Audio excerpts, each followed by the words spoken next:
po namin Diyos, salamat po ng napakarami sa iyo.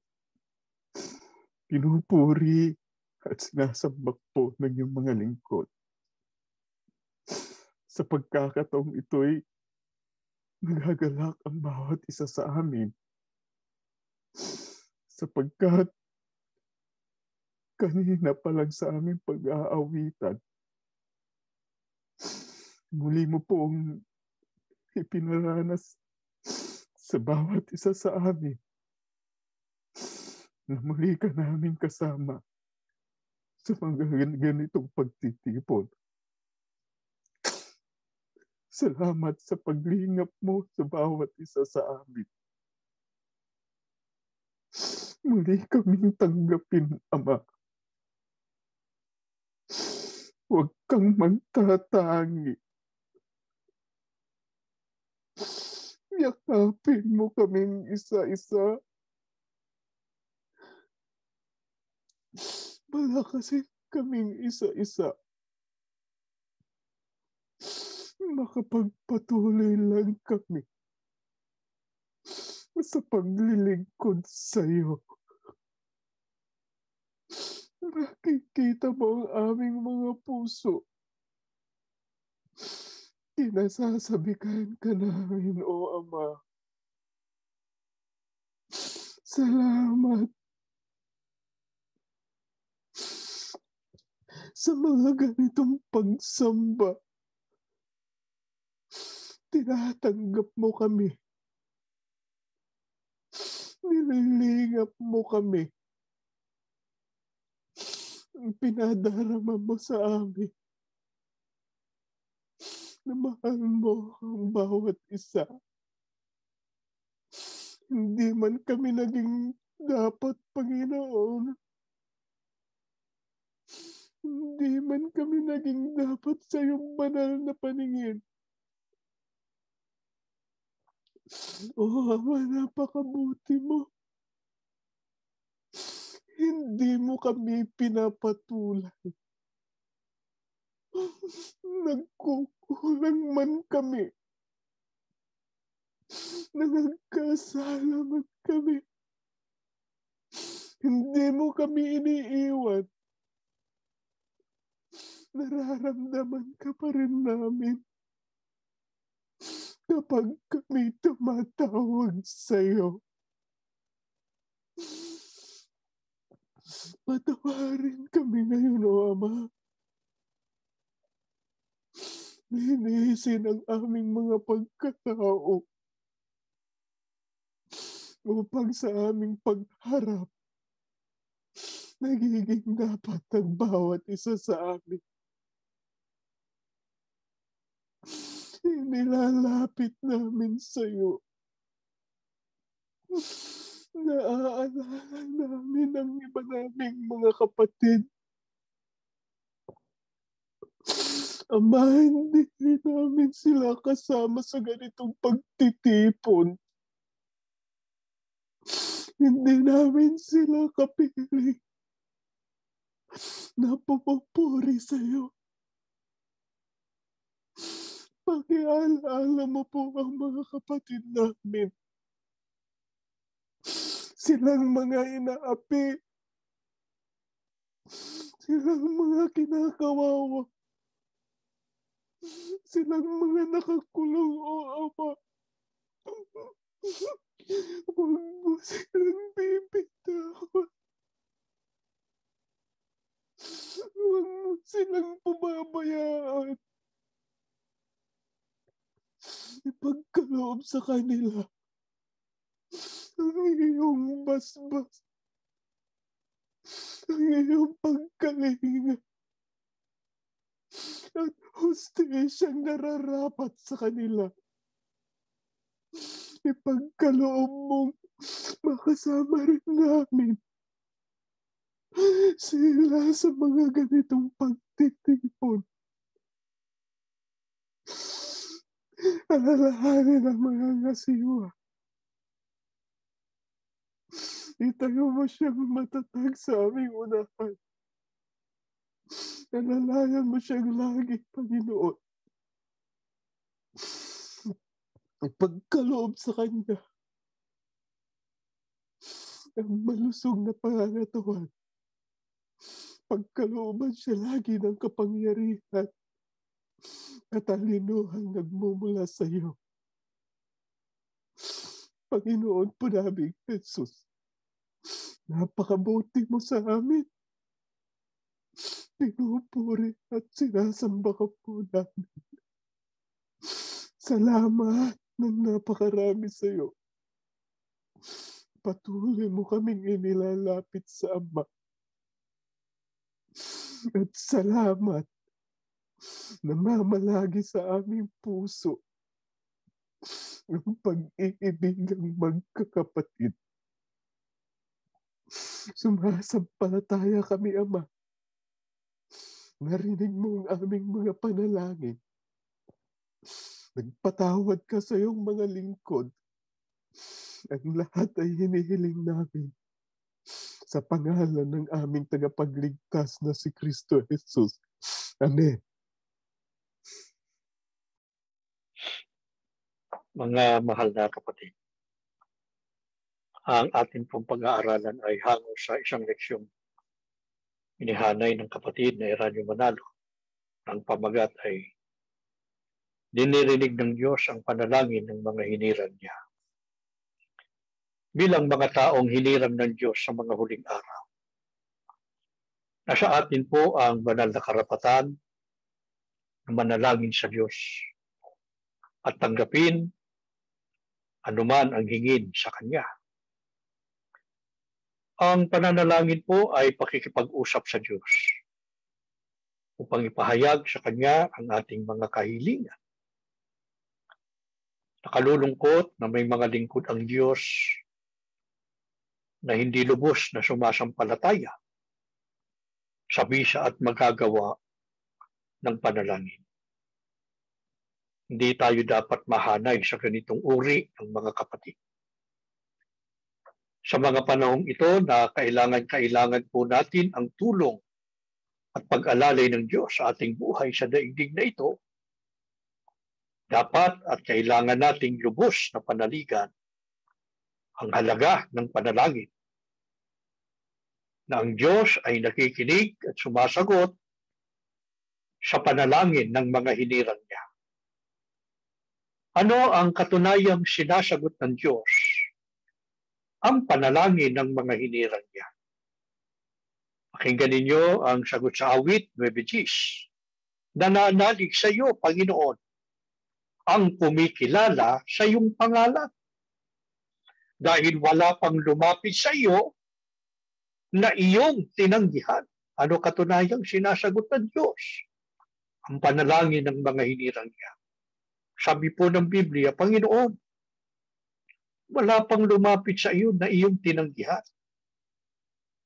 Sino ba tinutukoy na lumalapit sa Diyos na hindi niya tinatanggihan at o sinasagot niya? Lahat ba ng taong nananalangin sa Diyos? Hindi. Ang sabi ng Biblia, nananalig sa iyo, Panginoon, ang kumikilala sa iyong pangalan. Sino ba ang mga tunay na kumikilala sa Diyos at kinikilala rin ng Diyos? Ang mga taong hinirang niya upang maging kanyang bayan. Noon, ang Israel, ang bayan ng Diyos. Katapos ng Israel, binukod ng Diyos ang Iglesia ni Cristo noong unang siglo. Talikod din ang Iglesia ni Cristo noong unang siglo. Kaya ngayon sa mga huling araw na ito, sino ang bayan ng Diyos, mga kapatid? Hindi natin pinag-aalinlanganan ng katotohanan. Marami ng pagkakataong itinuro sa atin ang Iglesia ni Cristo na naging bunga ng kawain ng kapatid na Felix Manalo, ang sugo ng Diyos sa mga huling araw na siyang ating kinabibilangan. Tayo ang mga hinirang ng Diyos ngayon. Kaya napakalaking biyaya po ang ating natamo, bunga ng ating pagka-Iglesia ni Cristo. Meron tayong pribilehiyo na manalangin sa Diyos at iyak na sasagutin niya. Subalit, sino? Sino sa mga lingkod ng Diyos ang tiyak na diringgin niya sa kanilang mga pananalangin at pagsusumamo? Pakinggan ninyo sa Job 8:5 hanggang 6. Kung hanapin mong mainam ang Diyos at iyong pamanhikan ang makapangyarihan sa lahat, kung ikaw ay malinis at matuwid, walang pagsalang ngayoy gigising siya dahil sa iyo at pasasaganain ang tahanan ng iyong katwiran.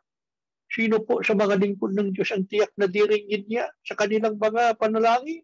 Sabi ng Biblia, kung hanapin mong mainam ang Diyos at iyong pamanhikan ng makapangyarihan sa lahat, kung ikaw ay malinis at matuwid, walang pagsalang ngayon gigising siya dahil sa iyo. Makatwid, yung malinis at matuwid na lingkod ng Diyos, na hinirang niya, sila ang tiyak na kapag nanalangin, diringgin ng Diyos. Hindi lamang diringgin, sasagutin ng Diyos. Ito po ang dahilan ng walang tigil at walang sawang pagpapayo po namin sa inyo. Pagtuturo na mabuhay lagi tayo ng malinis at matuwid. Salig natin sa mga kautusan ng Diyos ang lakad ng ating pamumuhay araw-araw. Sa gayon, kapag tayo tumawag at humibik sa Diyos, lalo na sa panahong dinatnan tayo ng indulto sa buhay, tiyak, pakikinggan niya tayo. Tutulungan tayo sa ating pangangailangan at sa anumang suliranin. Ano-anong kalagayan sa buhay ng mga lingkod ng Diyos na malinis at matuwid ang nakahandang ipagmalasakit niya? Pababayaan ba ng Diyos ang mga anak niyang dukha? Pakinggan ninyo sa awit 9:12, sapagkat siyang nagsisiyasat ng dugo ay umaalala sa kanila. Hindi niya kinalilimutan ang daing ng dukha. Hindi ho pababayaan ng Diyos kailanman ang mga anak niyang dukha. Yung sabi ng Biblia, hindi niya kinalilimutan ang daing ng dukha. Ano ang ibig sabihin? Hindi kinalilimutan ng Diyos ang daing ng mga dukha. Awit 102:17. Sasagutin niya ang panalangin ng mga naghihirap at hindi niya tatanggihan ang kanilang mga dalangin. Ano po ibig sabihin hindi kinalilimutan ng Diyos ang daing ng mga dukha? Ang sabi ng Biblia, sasagutin niya ang panalangin ng mga naghihirap. Sino ba yung naghihirap? Yung mga dukha. Sasagutin ng Diyos. Hindi niya tatanggihan ang kanilang mga dalangin. Ganito kamahal ng Diyos ang mga anak niyang dukha, ngunit malinis at matuwid ang pamumuhay. Sino pa ang hinihikayat ng Diyos na tumawag sa Kanya? Ganito po naman ang sagot sa awit 50:15. Kung kayo ay may bagabag, ako lagi ang tawagin. Kayo'y aking ililigtas. Ako'y inyong pupurihin. Sino pa ang hinihikayat ng Diyos na tumawag at manalangin sa Kanya? Ang sabi mismo ng Diyos, kung kayo ay may bagabag, ako lagi ang tawagin. Kayo'y aking ililigtas. Marami pong bumabagabag sa ating buhay, lalo na sa mga panahong ito. Mabibigat na mga pagsubok, maigpit na pag-uusig, ang mga nakapangingilabot na mga pangyayari, tulad ng mga hindi pangkaraniwang mga kalamidad, ang epidemya at iba pa. Mga kapatid, anuman ang bumabagabag sa atin, ang sabi ng Diyos, kung kayo ay may bagabag, ako lagi ang tawagin. Kayo'y aking ililigtas. Salita po yan ng Diyos. Lubos nating sampalatayanan. Ano naman ang panawagan ng Diyos sa mga lingkod niyang may alalahanin sa buhay? Pakinggan ninyo sa awit 55:22. Ibigay mo sa Panginoon ang iyong mga alalahanin at aalagaan kanya. Hindi niya pababayaan ang mga matuwid magpakailanman. Ano ang anyaya ng Diyos sa mga lingkod niyang may mga alalahanin sa buhay? Nag-aalala dahil sa malubhang mga kalamidad, sa mga nangyayari ngayon sa mundo, lalo na ang walang tigil na pananalanta ng epidemya. Nag-aalala na baka madamay sa mga kaguluhan, sa mga katampalasanan sa mundong ito. Sabi ng Biblia, ibigay mo sa Panginoon ang iyong mga alalahanin at aalagaan kanya. Isipin po ninyo. Hindi niya pababayaan ng mga matuwid magpakailanman. Ano kaya ang masamang mangyayari sa iyo kung ang Diyos ang nangangalaga sa iyo?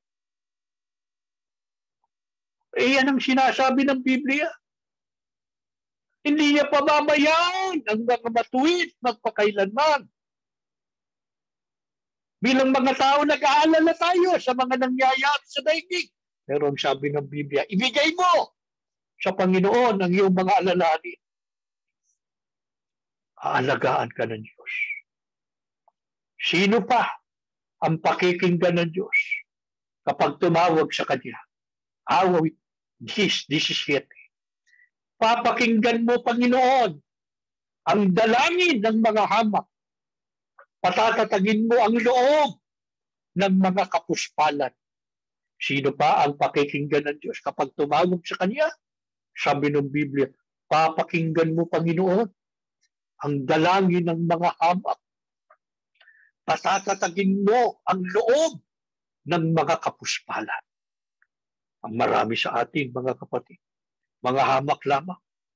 At ang kalagayan ng iba'y naging mga kapuspalan, bunga ng mahigpit na pag-uusig at paggigipit ng mga taong malulupit na nasa kapangyarihan. Sinoong ang mapapait na mga karanasan, maraming mga kabigatan ng loob na kung minsan ay nagdudulot sa atin ng paghihina at agam-aga. Huwag kayong tumigil sa pananalangin sa Diyos, mga kapatid. Nakamasid siya sa atin araw-gabi, maghapon, magdamag. Naghihintay siya sa atin, sa ating mga panalangin.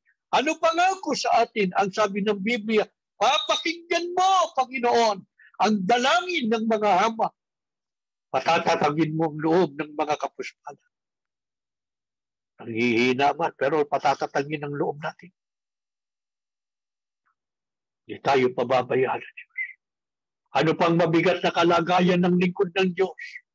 Ang nakahandang lunasan niya kapag tayo sumampalatayang lubos sa pananalangin. Kalawang Hari, 20, talatang 5. Bumalik ka. Sabihin mo kay Ezekias, ang hari ng aking bayan, narinig ko ang iyong panalangin at nakita ko ang iyong pagluha.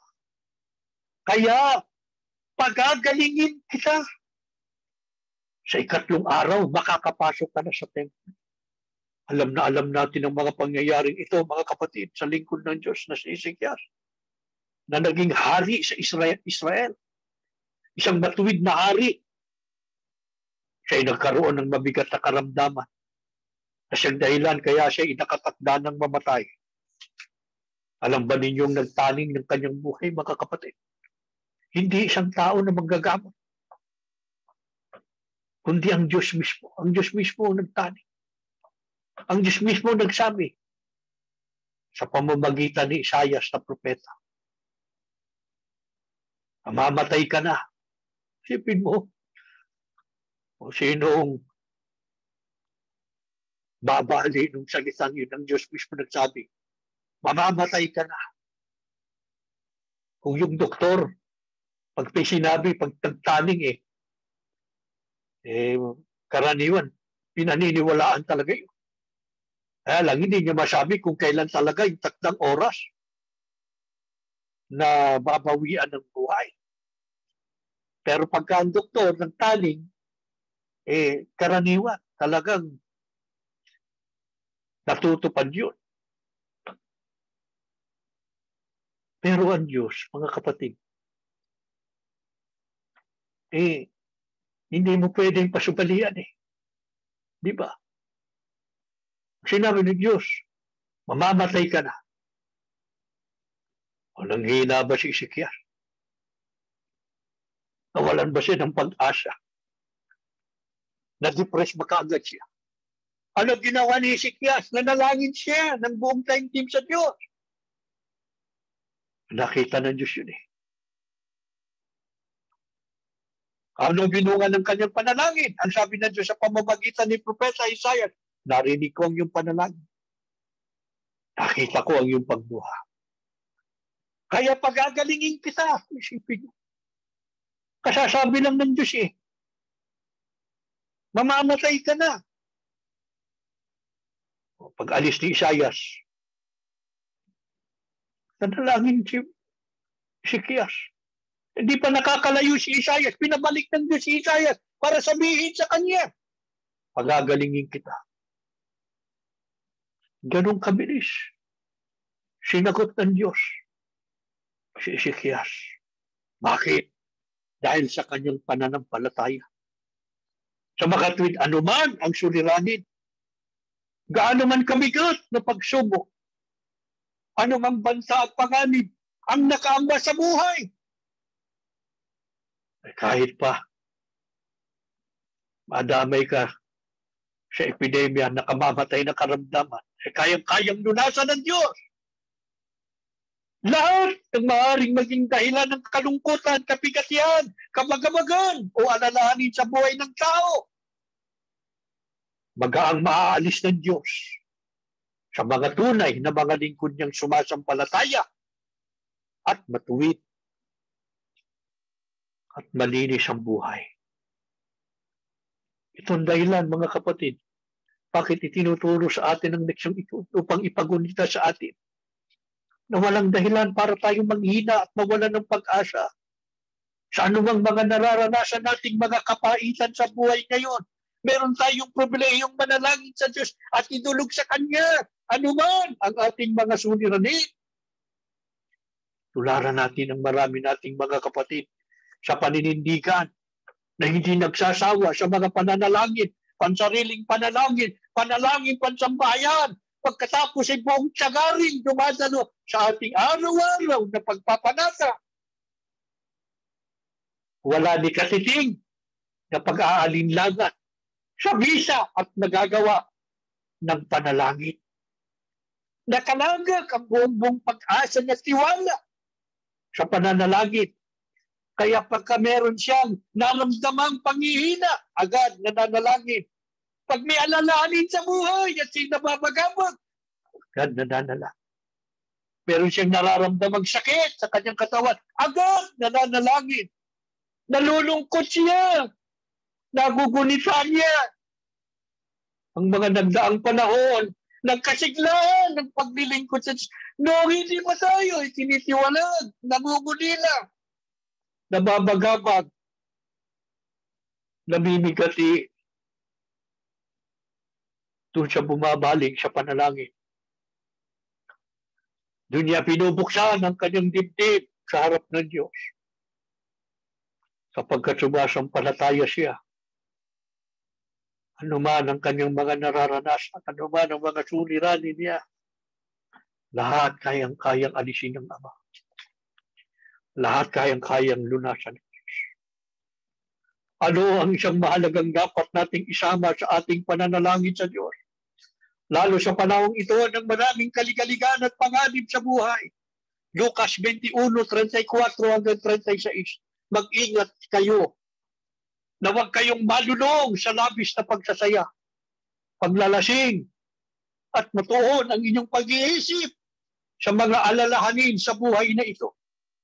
Kung hindi, ay bigla kayong aabutan ng araw na iyon na tulad ng isang bitag. Sapagkat darating ang araw na iyon sa lahat ng tao sa ibabaw ng lupa. Kaya't maging handa kayo sa lahat ng oras.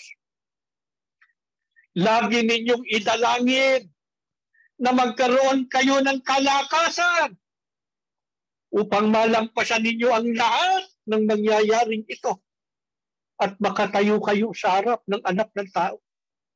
Ang binasa sa atin ay babala at panawagan ng Panginoong Hesukristo sa kanyang mga hinira. lalo na sa atin sa mga panahong ito na malapit ng araw ng pag-uukom. Ano ang babala ng Panginoon Jesucristo? Sabi niya, mag-ingat kayo. Mag-ingat kayo na huwag kayong madulong sa labis na pagsasaya. Paglalasing at matuon ang inyong pag-iisip sa mga alalahanin sa buhay na ito. Baka kasi tayo maabala sa mga pangangailangan sa buhay, mga intindihin sa buhay. O baka tayo nalilibang, hindi natin nakikita mali at labag na sa kalooban ng Diyos yung ating ginagawa. Mag-ingatan niya tayo. Huwag tayong malulong sa ganoon. Bakit? Ang sabi ng Panginoon Jesucristo, kung hindi ay bigla kayong aabutan ng araw na yun na tulad ng isang bitag. Anong ibig sabihin? Baka abutan tayong hindi nakahanda at hindi tayo maligtas. Kaya anong panawagan ng Panginoong Jesucristo? Ang sabi niya, maging handa kayo sa lahat ng oras. Lagi ninyong idalangin na magkaroon kayo ng kalakasan upang malampasan ninyo ang lahat ng mangyayaring ito at makatayo kayo sa harap ng tao. Sabihin tayo makaharap sa Panginoong Jesucristo sa araw ng kanyang pagparito at maligtas tayo. Kailangan malampasan natin ang mga mangyayaring ito. Alin yun? Alin yung tinutukoy ng mga mangyayaring ito? Ito ang mga nakikita nating malalagim na nakapangingilabot na mga pangyayari ngayon sa daigdig. Ang mga hindi pangkaraniwang mga kalamidad, ako po, napakarami ngayon. Halos araw-araw, maya't maya. Meron pang mga wildfires sa iba't ibang dako dahil sa tindi ng init. Meron namang pag-ulan ng yelo o hail. Malalakas at walang tigil na pag-ulan na nagdudulot ng pagtaas ng mga tubig o pagbaha sa mga dako hindi naman dating binabaha. Nang lahat ng ito'y epekto ng tinatawag na climate change. Dahil sa walang taros na pag-aabuso ng tao sa kalikasan ng daigdig. Idagdag pa ang mga nakatatawang pansin na pagdami ng mga kaguluhan, mga digmaan, pag-aaklas ng mga mamamayan laban sa kanilang gobyerno. Napakarami niya. Higit sa lahat ay ang patuloy na pananalanta ng coronavirus. Di ba mga kapatid?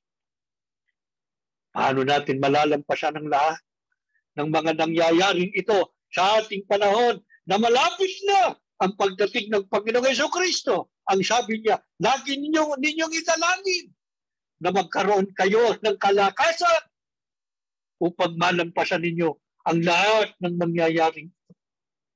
Ito ang mahalagang dapat nating isama sa ating mga panalangin sa Diyos ngayon. Karoon lagi tayo ng lakas para wag tayong mapagtagumpayan ng anumang mga nangyayari ngayon sa daigdig. Kundi manatili tayo sa paglilingkod sa Diyos. Laging nakatuon ang ating paningin, ang ating buhay, lakas at pagpapahalaga sa paglilingkod at pagsunod sa Kanya. Ano man ang nangyayari sa mundong ito, yun yung lakas na manggagaling sa Diyos at sa Panginoong Jesucristo. Dapat nating laging ipanalangin. Bakit nakatitiyak tayong makaasa tayo sa tulong at proteksyon ng Diyos?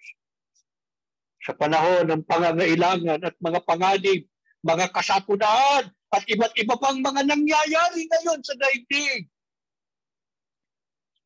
Bakit tiyak tayong makaasa sa tulong at proteksyon ng Diyos? Pakinggan ninyo sa Hebreo 4:16 at 14.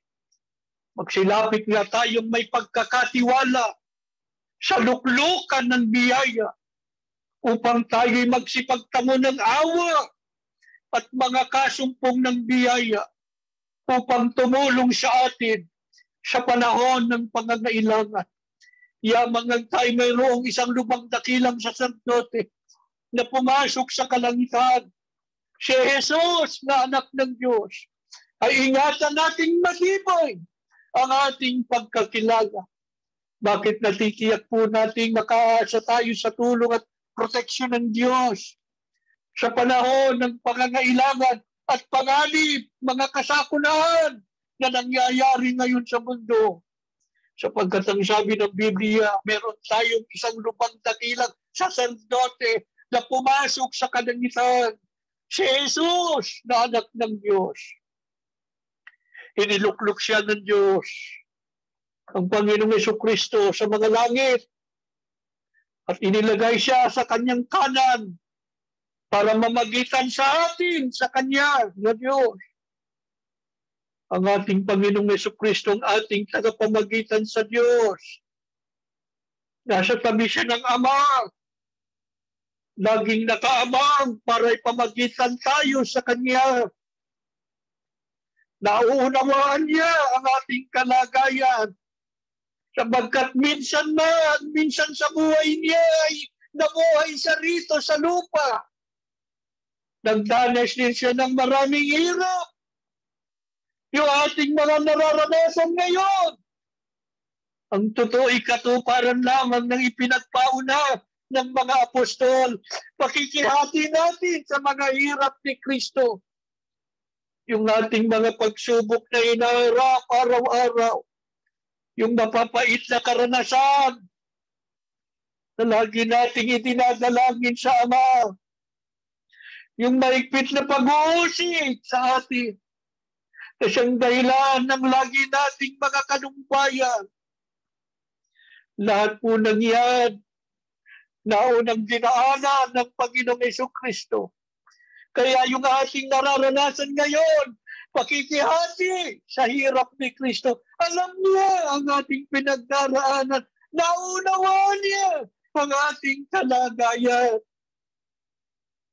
Nag-aabang siya sa atin doon sa kanyang kalagayan, doon sa langit na kinaroroonan niya para tayo ipamagitan sa Ama.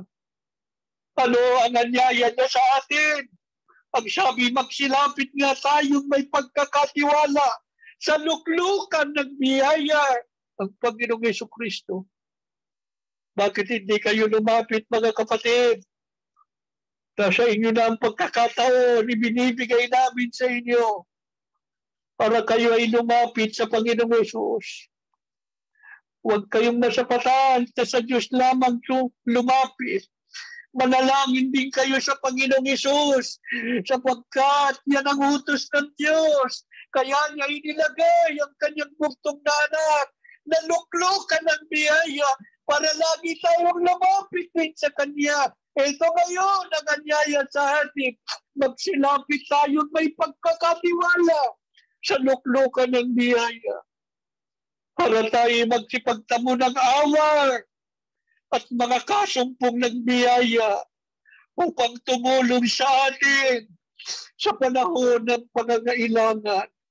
Gusto niyong makasumpong ng biyaya, layo na ang biyayang espiritual na kailangan natin. Narito ang Panginoong Jesus. Nakatungay siya sa atin kanina pa. Nakahanda niya tayong ipamagitan sa Ama. Nakahanda siyang tumulong sa atin. Ano man ang ating pangangailangan, sabihin na ninyo kung anong inyong pangangailangan. Ang pangangailangan ng mga magulang, ang pangangailangan ng mga anak, sampalatayaan ng inyong lubos. Narito ang Panginoong Jesus. Ilalapit niya tayo sa Ama.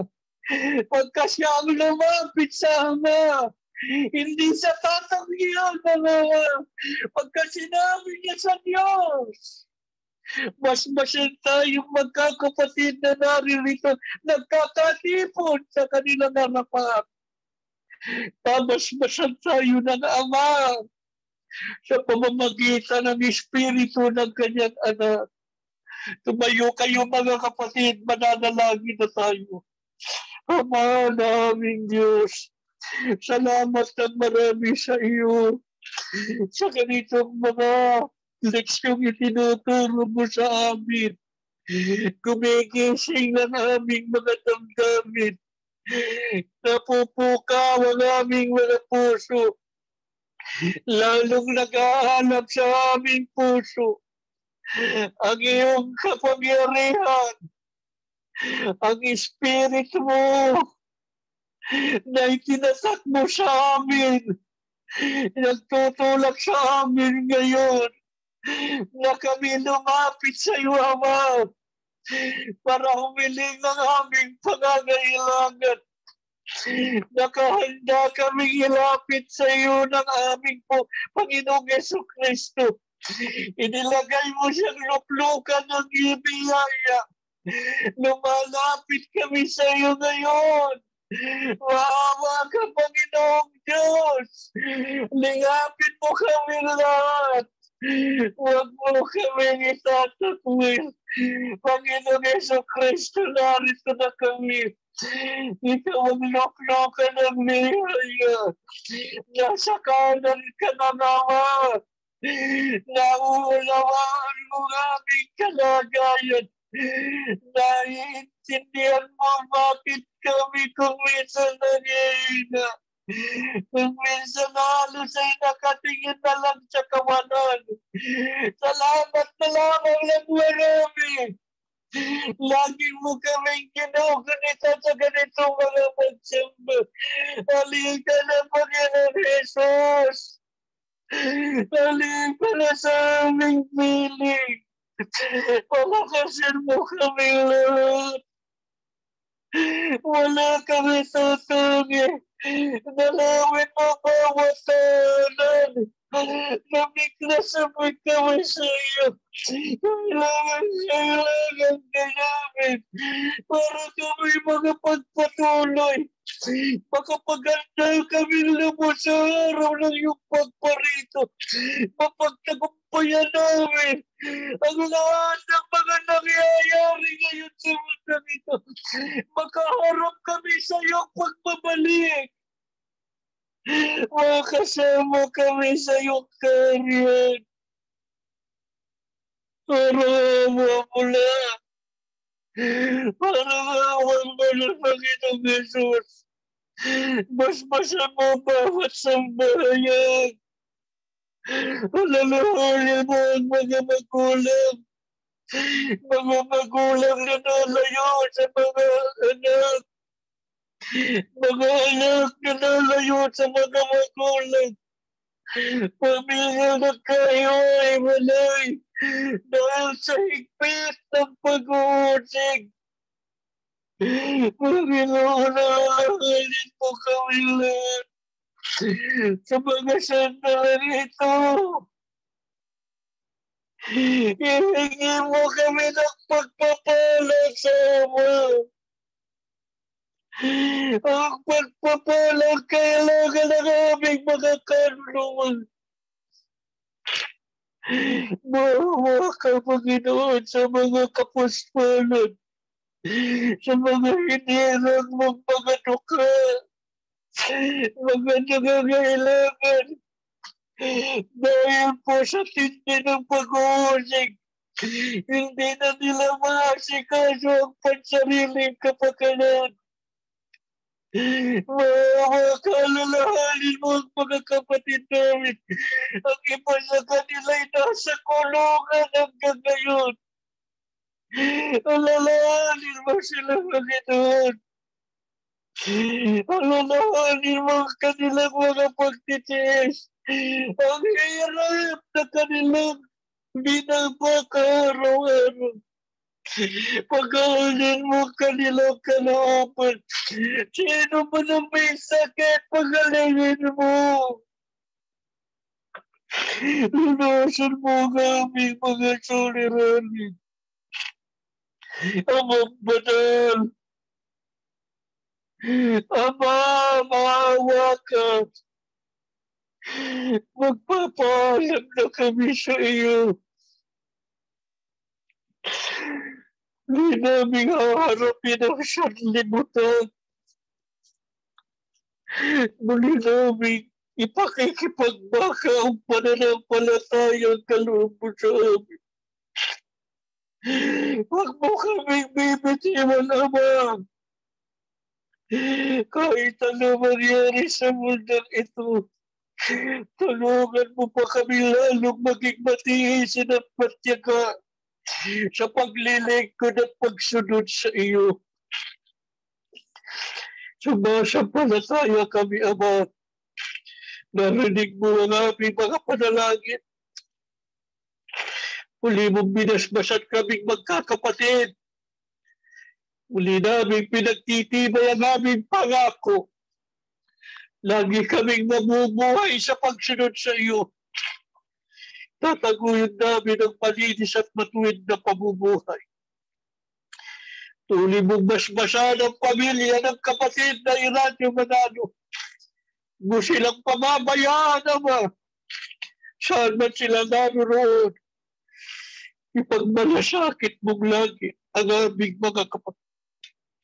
Tiwalang-tiwala kami, Ama. Binasbasan mo na po kaming lahat sa pangalan ng aming Panginoong Hesus Kristo. Amen.